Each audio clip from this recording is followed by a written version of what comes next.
So part of the process of building wealth is having good team members, good advisors to help you along the way.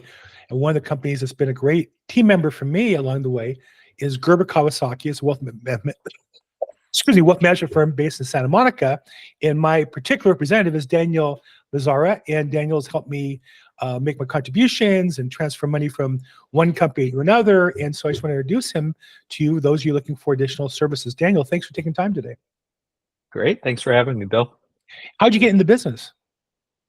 It really started back when I was a little kid. My dad was a big investor. His parents and my grandparents were big in the stock market. So I just was exposed really early on. My dad used to play this little game with me when I was a little kid. We used to open up the Wall Street Journal, Wow. pick a ticker out of the stock section of the newspaper. He'd write down the price, the company. We'd check a month later and see who made the most money. So it kind of just exposed early on. And I've been investing since I was a teenager. So being able to translate that and help other people has been a passion of mine for a while now. You age yourself when you mentioned the word newspaper. I'll go even further back. When I was a kid, my dad was an attorney in a law firm building. On the first floor was Dean Witter, and they had like a ticker thing, like a light fixture that had tickers of different stocks going by. And I would sit there and just watch it go by and look for the same number over and over again. There's a certain fascination with that. And I do appreciate buying young people a stock or two or something to get them started. I've heard that story as well. So you obviously work with customers. Can you kind of define the most typical customer work? I'm sure you work with brand new people. I'm sure you work with high net worth and want more. What's the most common kind of customer portfolio situation you work with? I personally work with a lot of younger families. So families where one or two of the parents are professionals and they need a lot of help setting up the right accounts, college savings accounts for the kids, making sure that they're well set up, but also their kids' future is well set up as well. Nice. And so the products included, they're going to be the 506. 529. 529. College savings accounts. My daughter graduated 8 years ago, so that's been liquidated long since. Education savings accounts. What are the types of accounts does typically a small family need to have in order to be on the right track? Yeah, so it's really about setting up.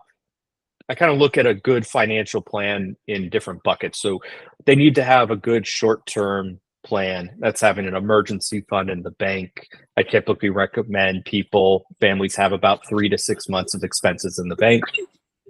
Then talking a little bit about more medium-term bucket. This is depending on their goals. Are they looking to save for the next house? Are they looking to save for their kids' college? And then creating the correct investment accounts of 529 or a brokerage account to help work towards those goals.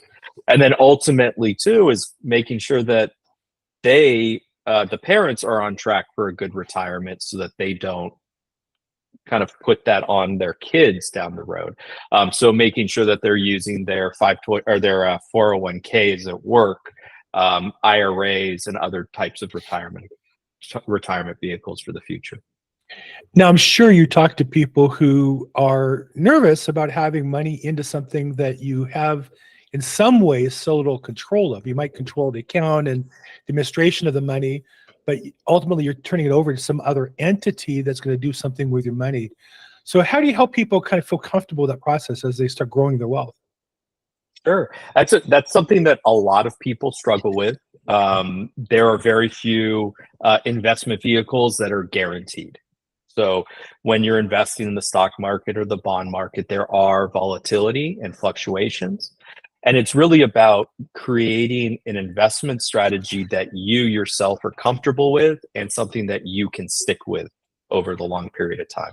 So we help our clients create aggressive to very conservative portfolios, depending on what their goals are, what the timelines are, and their personal investment strategy and risk tolerance. So it's really about having a good discussion and giving them ideas that they'll be comfortable with going forward. Now, one of the biggest groups I deal with are real estate investors, and I know there are ways that one can invest in real estate through financial securities and such. Personally, for example, my brother-in-law runs a large REIT, so I invest a little bit in that more to keep an eye on it and kind of, I believe in him, so I feel like it's a good investment.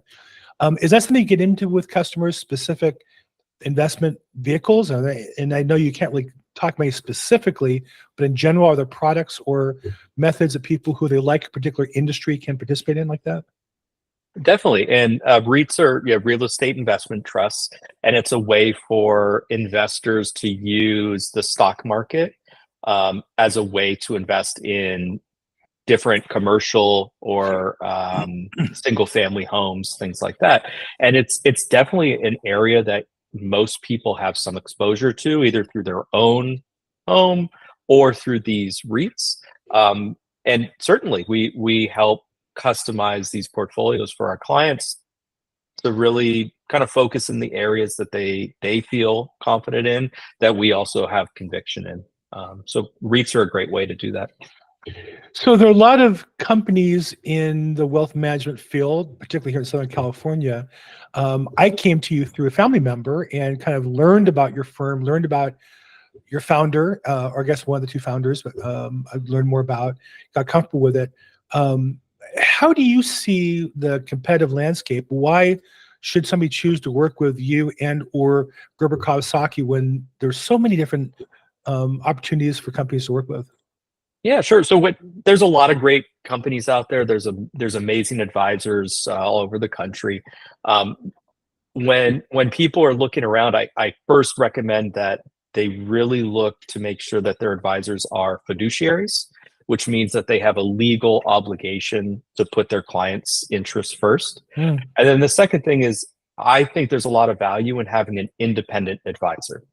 So a lot of times advisors that work at the big wirehouses, those companies have mutual funds, they have products that they end up trying to sell you. And that creates a conflict of interest in my view. So those are two things. And the third thing is that we at Gerber Kawasaki are extremely motivated, extremely helpful, and we kind of say that there's nobody that's going to work harder for you than us. And that's really what you want to do, is find a good person that's motivated, but also seem like you have a good connection with.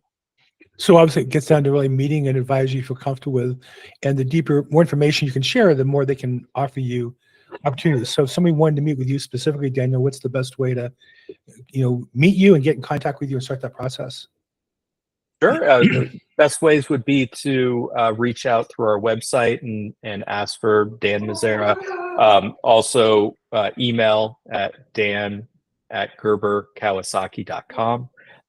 Happy to chat with people, set up a time to go through their unique situation, offer them some advice, and see if we'd be able to help them out with their future plan.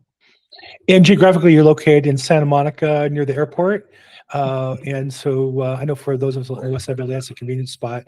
But for the rest, obviously, with technology, it's pretty easy to meet you. That's why we did this today. So, I'm not getting any compensation other than the joy of working with this. Dan has helped me through some transitions with his company, and I can say I feel comfortable with him to interview and recommend him. So, reach out. We'll put the contact information in the description.